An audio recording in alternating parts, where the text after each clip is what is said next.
একটি পক্ষ বিএনপির গায়ে ভারতীয় রং লাগানোর চেষ্টা করছে, অথচ বিএনপির জন্মই হয়েছে জাতীয়তাবাদের আদর্শ ধারণ করে। বিদেশে বন্ধু থাকতে পারে, কেউ প্রভু নয়, এমন মন্তব্য করেছেন বিএনপির স্থায়ী কমিটির সদস্য মির্জা আব্বাস। বিকেলে রাজধানীতে ডিপ্লোমা ইঞ্জিনিয়ার্সে বেগম খালেদা জিয়ার রুহের মাগফিরাত কামনায় হওয়া দোয়া মাহফিলে তিনি এমন মন্তব্য করে বলেছেন,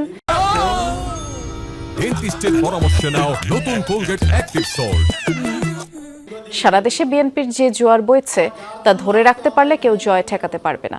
একই সাথে তিনি অভিযোগ করেন, একটি চক্র পরিকল্পিতভাবে নির্বাচন বানচালের ষড়যন্ত্র করছে, কিন্তু প্রতিরোধ করে তুলবে বিএনপি।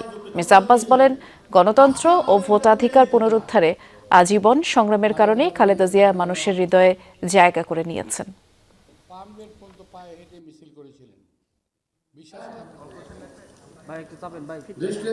আমাদের গায়ে একটা ভারতীয় রং লাগিয়ে দেওয়ার চেষ্টা করছে। আসলে কি তাই? এই বিএনপির জন্ম হয়েছে বাংলাদেশি জাতীয়তাবাদের উপরে ভিত্তি করে। বাংলাদেশি জাতীয়তাবাদের বাইরে আর কোনো চিন্তা বিএনপি করে না। কোনো ষড়যন্ত্রকে আপনারা প্রশ্রয় দেবেন না।